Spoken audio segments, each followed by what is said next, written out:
오늘은 지식과 지혜, 지혜와 지식에 대한 말씀을 함께 드리려고 합니다. 말씀을 들으면서 성경 구절을 주로 잠언을 중심으로 오늘 이야기를 나누려고 해요. 뭘 중심으로 한다고요? 잠언을 중심으로. 그래서 여러분들과 잠언의 말씀을 가지고 조금 나누려고 하는데, 특별히 잠언에 보면 지식의 근본을 뭐라고 표현하고 있습니까? 한번 지식의 근본이 뭔가 잠언서 1장 7절을 한번 찾아보세요. 1장 7절 다 같이 한번 읽어보실까요? 시작. 여호와를 경외하는 것이 지식의 근본이거늘 미련한 자는 지혜와 훈계를 멸시하느니라. 그러니까 지식이 뭐냐? 상식, 세상 많은 그런 학문적인 것, 또 이 세상에 돌고 있는 그런 여러 가지 그런 상식들을 많이 아는 것이 지식이 아니라, 그것도 세상 사람들은 지식이라고 표현해요. 그런데 그 지식, 많은 세상의 정보들, 또 이 세상이 우리에게 주고 있는 그러한 학습을 통해서나 혹은 우리의 훈련을 통해서, 그리고 우리가 또 생활의 경험을 통해서 얻어지는 것들을 다 이렇게 모은 것이 지식이라고 한다면, 그 지식의 가장 중요한 근본, 그 기본이 뭐냐? 이게 하나님을 경외하는 거다 이거예요. 그러니까 하나님을 경외하지 않고 수많은 지식을 쌓는 것은 모래 위에 집을 짓는 것과 같아요. 그러니까 지식, 그러면 세상 사람들은 정보라든지 또 경험을 통하여 얻어지는 것이라든지 책이나 이런 학습을 통하여 배울 수 있는 것을 지식이라고 하지만, 하나님은 우리에게 지식이란 하나님을 경외하는 거야, 이걸 알려주고 있어요. 그럼 하나님을 경외하는 것이 뭘까요? 하나님을 경외한다는 게 뭘까요? 두렵고 떨림으로 하나님을 우러러보는 것이 경외지만, 좀 더 쉽게 말한다면 하나님을 사랑하는 게 경외하는 거예요. 여러분, 부모를 잘 공경한다는 말은 부모를 사랑하는 게 잘 공경하는 거거든요. 그러니까 부모를 사랑하지 않으면서 부모를 공경한다고 하는 것은, 그것은 그 부모의 마음이 아마도 힘들 거예요. 그러니까 사랑과 공경, 경외는 같이 가는 거예요. 하나님을 경외한다 하는 그 말 속에는 하나님을 뭐 한다고요? 사랑한다. 그럼 여러분, 보이지 않는 하나님을 사랑한다는 게 어떤 것이 사랑하는 걸까요? 그 가장 중요한 것은 하나님이 우리에게 주신 관계가 있어요. 관계. 그러니까 부모와 자식 관계. 이것은 내가 만든 거예요? 하나님이 만들어 주신 거예요? 하나님이 만들어 주신 그 관계를 내가 사랑하고 귀히 여기는 거. 이게 부모를 내게 주셨으니까 그 주신 분을 생각해서 내가 귀하게 여기고 사랑하는 것, 이게 하나님 사랑하는 거예요. 내 자녀도 부모가 비록 낫다 할지라도 그 부모가 만든 게 아니거든요. 아이가 누구를 닮을지를 몰라요. 낳고 봐야 알아요.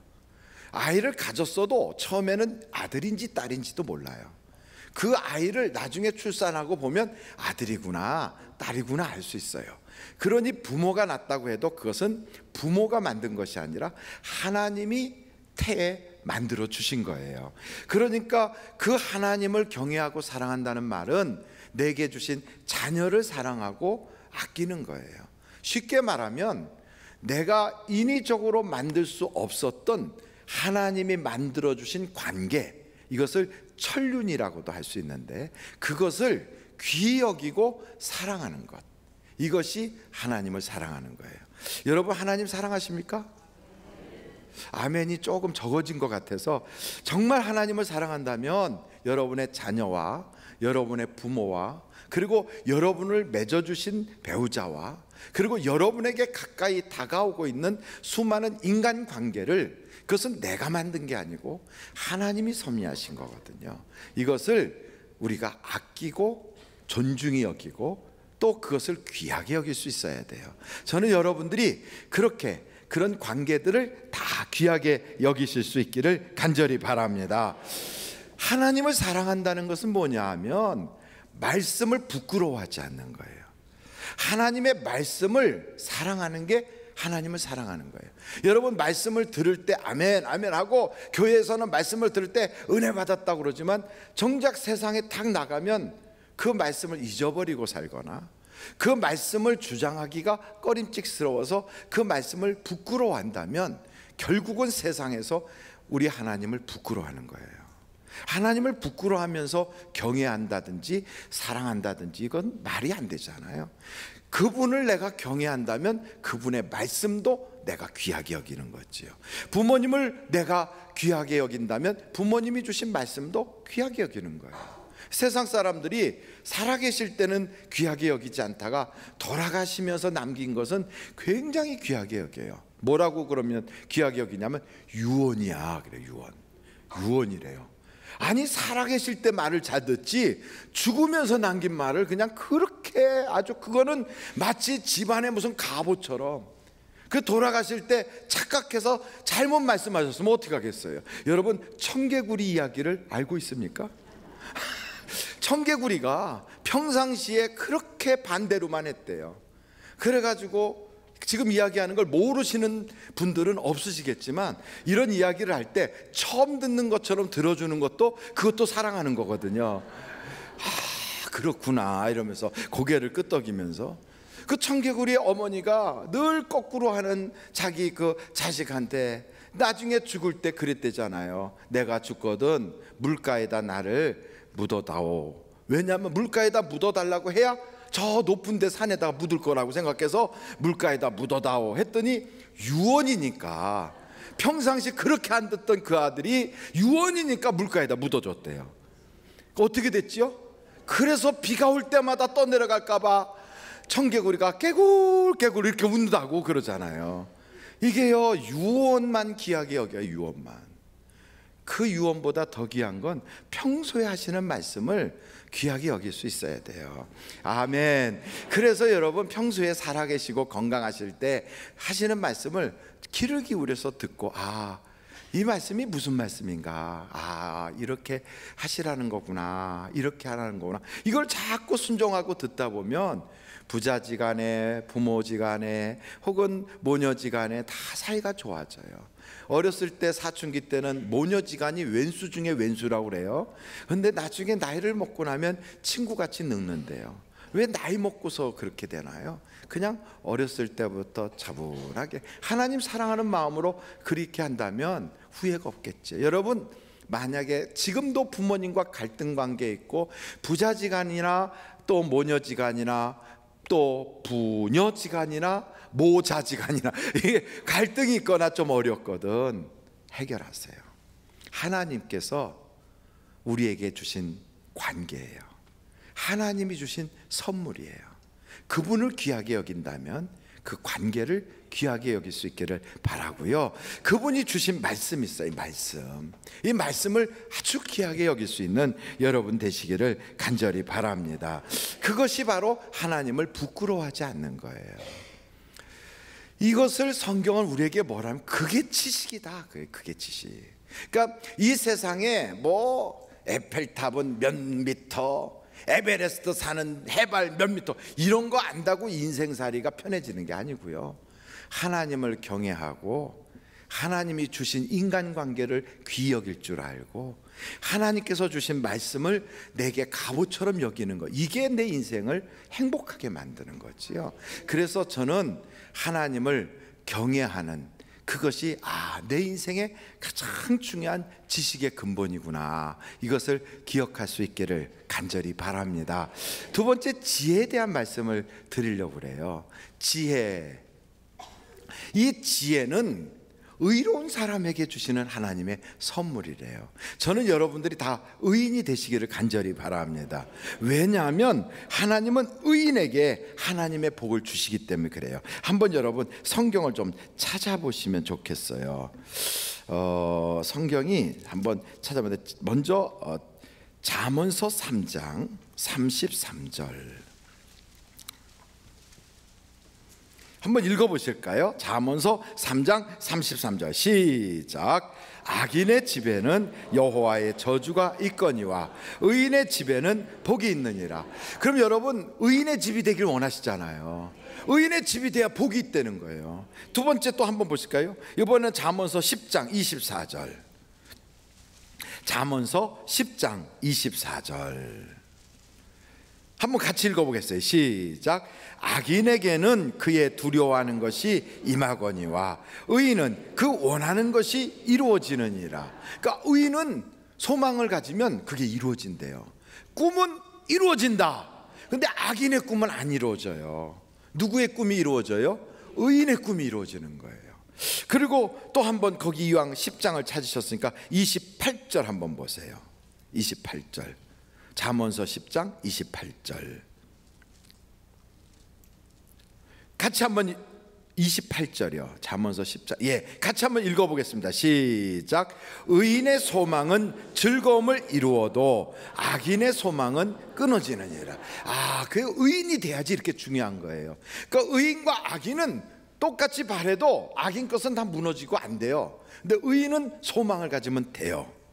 얼마나 좋아요. 그럼 우리는 뭐가 되기를 애써야 되겠어요? 의인이 되기를 애써야죠. 또 한 구절만 더 볼까요? 11장 잠언서 11장 8절이에요. 잠언서 11장 8절 한번 같이 읽어보실까요? 시작. 의인은 환난에서 구원을 얻으나 악인은 자기의 길로 가느니라. 여러분, 가룟 유다가 제 길로 갔다 그래요. 그게 망한 길이었거든요. 자살하는 길이었고, 그게 목매달아 죽는 길이었어요. 그 예수 파는 길이었고, 그 저주의 길을 걸어간 거예요. 그걸 자기의 길을 갔대요. 악인이었기 때문에. 근데 의인은 그런 시험이 찾아오고 환난이 올 때도 하나님이 거기서 건져주시는 거예요. 그러니까 우리가 교회 다닐 때, 교회는요 여러 종류의 사람들이 섞여 살지만 우리가 분명히 돼야 될 것은 의인이 돼야 되는 거예요. 의인이. 한번 또 보겠어요. 11장 28절 11장 28절 잠언서예요. 돈이 많다고 되는 건 아니라는 거예요. 다 같이 읽어보실까요? 시작. 자기의 재물을 의지하는 자는 패망하려니와 의인은 푸른 잎사귀 같아서 번성하리라. 그러니까 돈만 의지하고 있다고 인생의 후반기가 행복한 건 아니에요. 의인이 되면 후반기가 돼도 번성하는 거예요.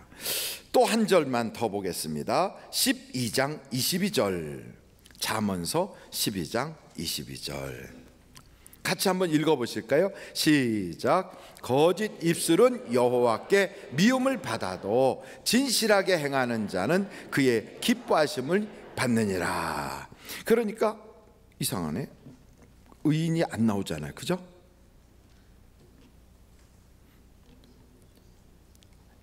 (21절이었어요) 모르겠어요. 그냥 넘어가도록 해요. 하나쯤 봐주시겠죠? 비웃지 말아주세요. 비웃는 건 우리가 건강에 별로 안 좋다고 그랬어요. 15장을 보겠어요. 15장 29절. 아까 그게 12장이 아니고 13장인데 제가 잘못했거든요. 15장 29절 같이 한번 읽어보겠어요. 시작. 여호와는 악인을 멀리하시고 의인의 기도를 들으시느니라. 그러니까 같이 기도하러 들어가도 바리새인의 기도는 하나님이 멀리하셨어요.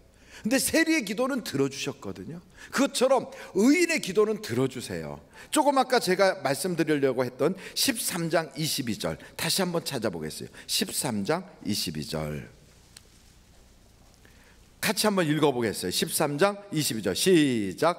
선인은 그 산업을 자자손손에게 끼쳐도 죄인의 재물은 의인을 위하여 쌓이느니라. 그러니까 여러분, 의인만 되면 하나님이 가까이 하시고 기도 들어주시고 팔자가 피고 환난 만나면 건져주시고. 그러니까 하나님은 누구 편이다?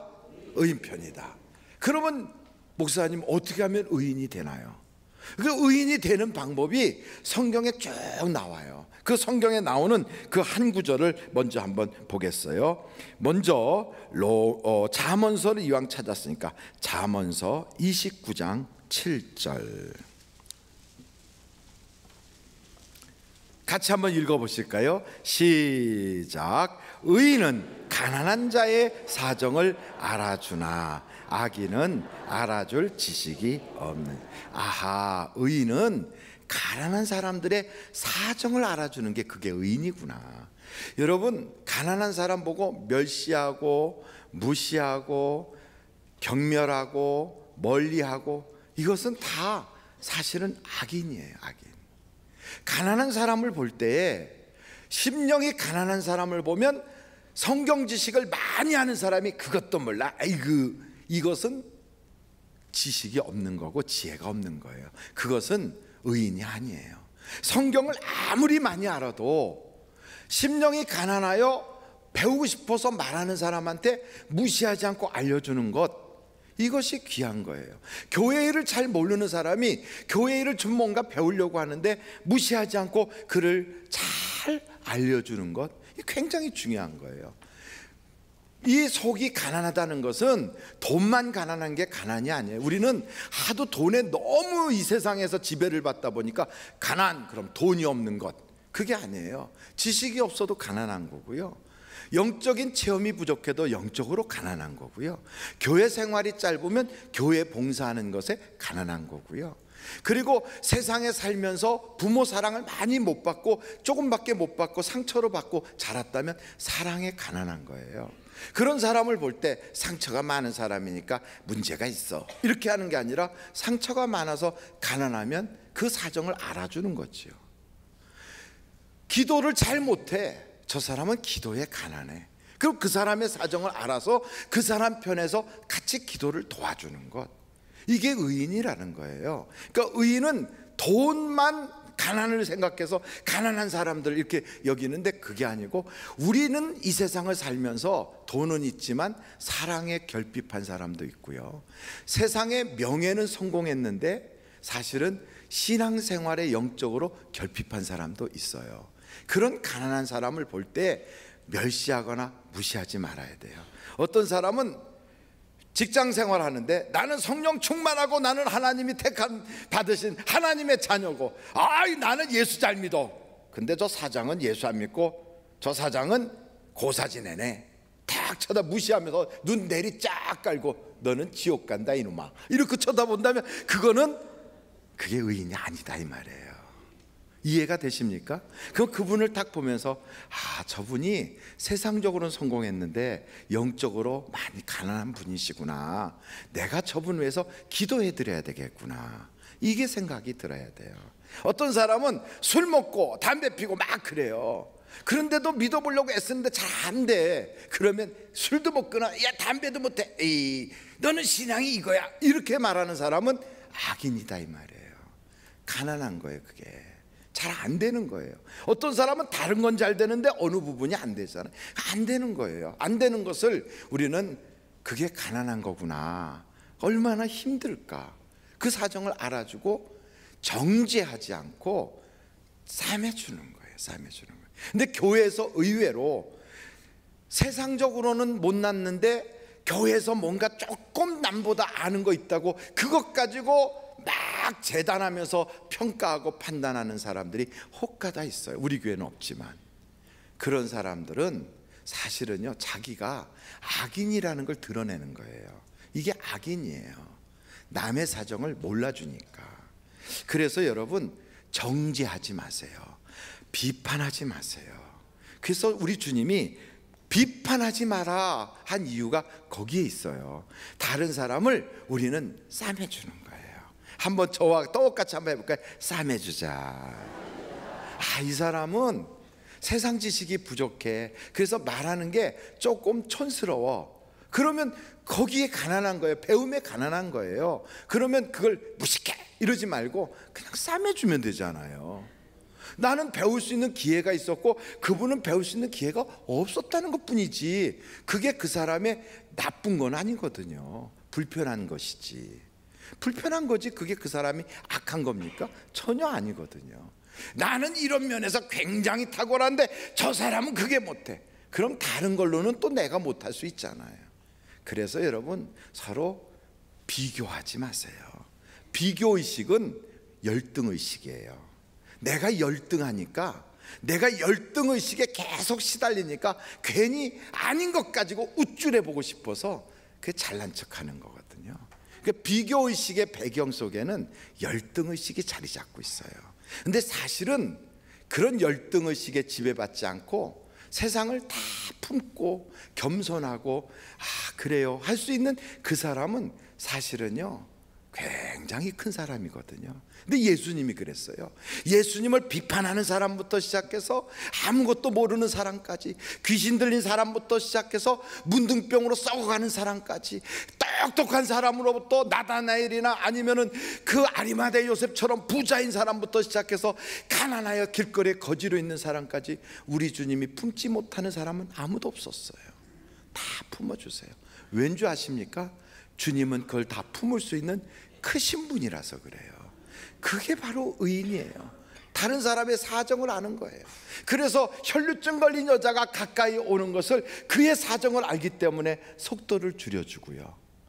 바디메오가 다윗의 자손 예수야 하고 외칠 때 주변 사람들을 그를 막 무시하고 핍박하지만 예수님은 그의 소리를 들어주시는 거예요. 그래서 여러분 노래도 있잖아요. 작은 신음조차 응답하시는 하나님. 왜요? 그 사정을 알아주시니까. 그게 바로 성경에 보니까 의인이라는 거예요. 의인. 그런 의인이 된다는 것은 참 우리가 많은 기도가 필요하겠지요. 그래서 성경에 의인은 무엇으로 산다고요?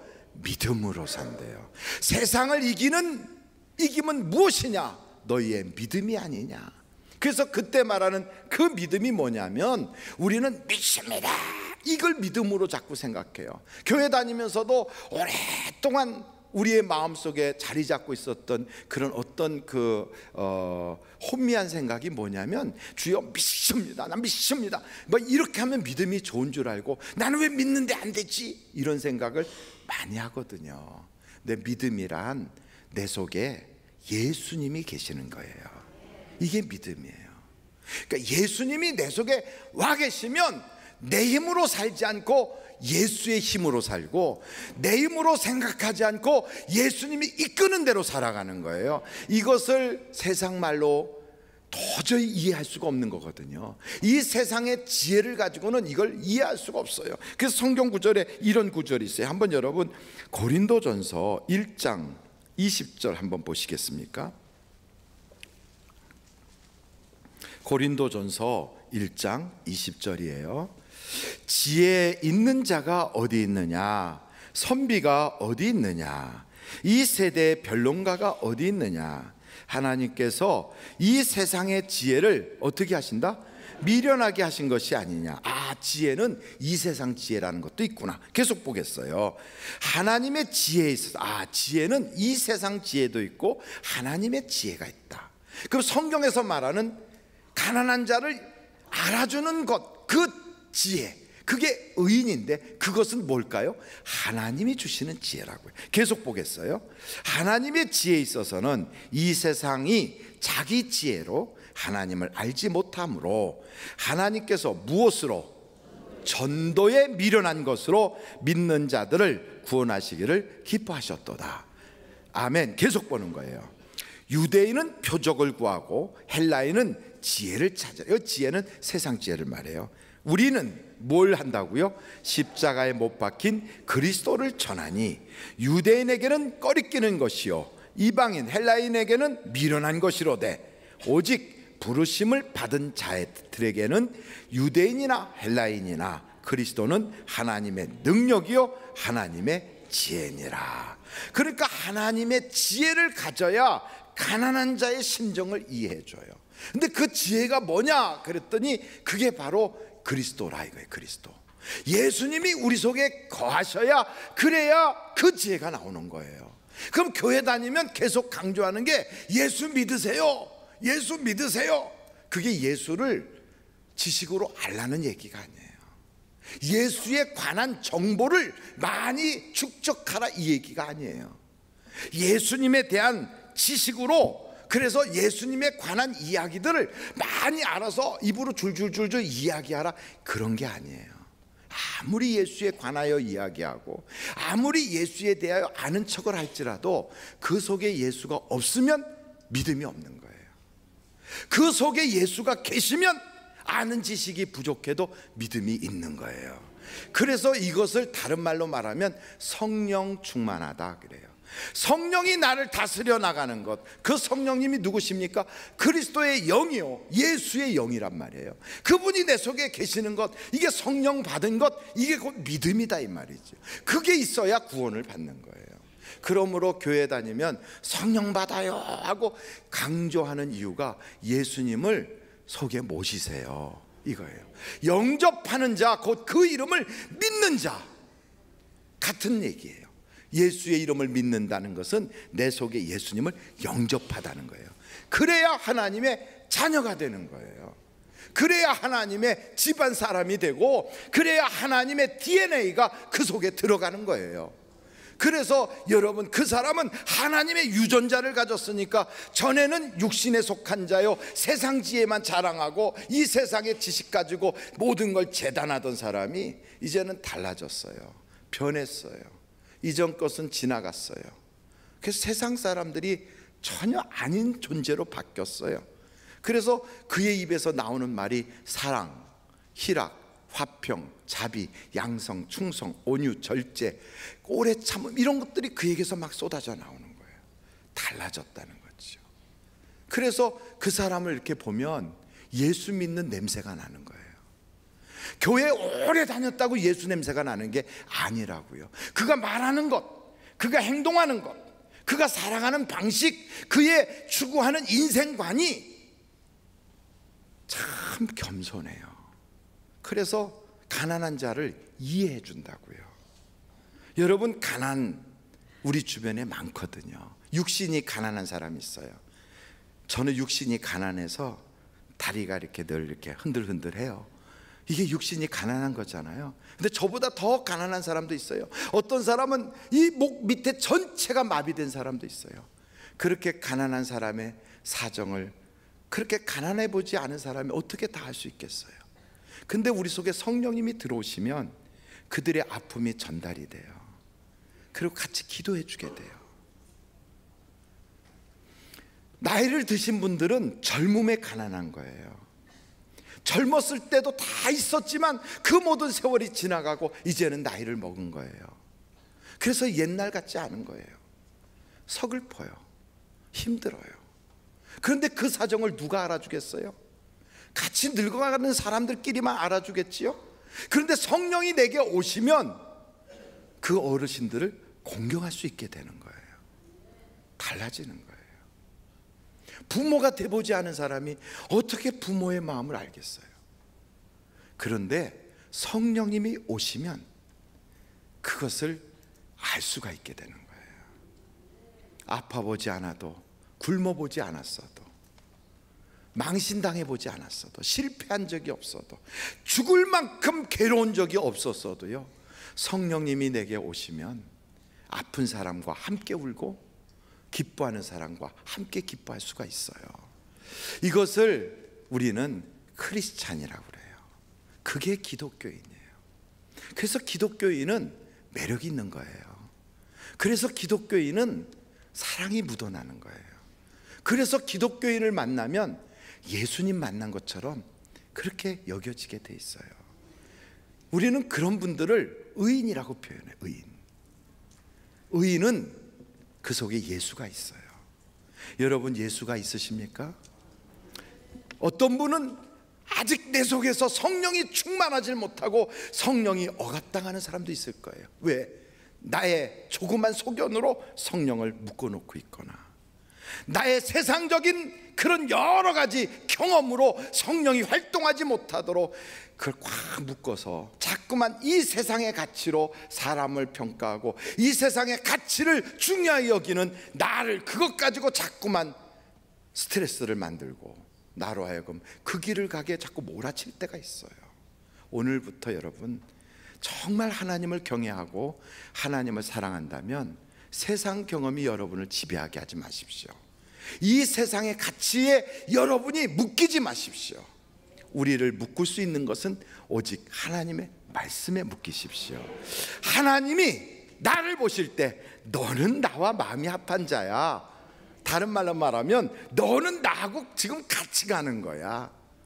세상 끝날까지 우리 같이 살자 할 수 있는 바로 그것이 우리가 지금 되어가는 거예요. 하나님은 우리를 택하셨어요. 그리고 그 하나님이 우리를 부르셨어요. 그리고 그분은 거기서 끝이 아니라 우리를 의롭게 하신다고요. 여러분, 의롭게 돼야 하나님이 복도 주시고 그 기도에 응답도 주시고 환난 만나면 구원도 해주시고 하나님이 그의 편이 되는 거예요. 그러기 위해서 우리를 정하시고 우리를 부르시고 의롭다고 하셨어요. 한 걸음 나아가서 그리고 우리를 영화롭게 하실 거예요. 우리는 멈춰 서 있는 크리스찬이 아니라 우리는 점점 성숙해지고 점점 성장하고 점점 성화되어가는 그런 예수님이 되어야 돼요. 여러분은 예수님이에요. 그거 아십니까? 왜요? 나는 껍데기고 내 안에 예수님이 계시니까. 예수님이에요.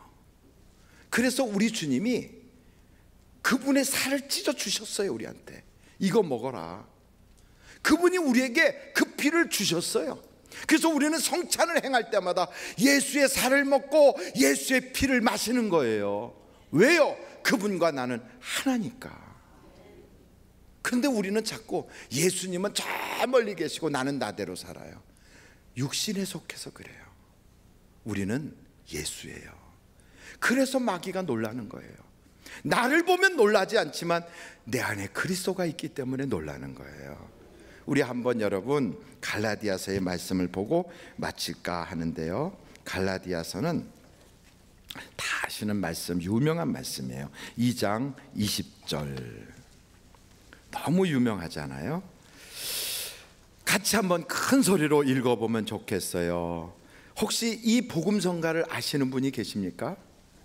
와, 너무 확실하게 벌써 우리 안 선생님이 이 복음성가를 반주하려고 벌써 딱 준비하고 있어요. 박수 한번 보내주세요. 그런데 지금은 반주 안 해도 돼요. 혹시 이 노래를 잘 하시는 목사님이 누가 계십니까? 혹시 성도님 중에 누가 계십니까? 한번 손 들어보세요. 이 노래 나 잘할 수 있다. 못해도 괜찮아요. 못해도 우리가 다 지금은 못하는 사람을 어떻게 하기로? 알아주기로 작정하고 있으니까 못하지만 부를 수는 있다. 이런 분 한번 손 들어보세요. 그래도 안 불러요? 그러면 김정기 목사님이 나오세요. 여기 서 있어요. 우리가 성경 구절을 다 읽은 다음에 그 다음에 반주하면 앞에서 부를 때 우리가 따라 부르면 돼요. 그렇죠? 예, 한번 20절 같이 한번 읽겠고요. 이따가 반주 준비를 해주세요. 할 수 있어요? 예, 다 같이 읽겠습니다. 시작. 내가 그리스도와 함께 십자가에 못 박혔나니 그런즉 이제는 내가 사는 것이 아니요 오직 내 안에 그리스도께서 사시는 것이라. 이제 내가 육체 가운데 사는 것은 나를 사랑하사 나를 위하여 자기 자신을 버리신 하나님의 아들을 믿는 믿음 안에서 사는 것이라. 아멘. 우리 안에 예수가 계세요. 그래서 우리는 예수의 삶을 재현하는 거예요. 예수님의 생애를 이 땅에 드러내는 거예요. 그래서 우리를 보면 예수를 보게 해야 돼요. 이게 예수쟁이고요. 이게 크리스찬이에요. 우리 한번 같이 찬양해 보겠습니다.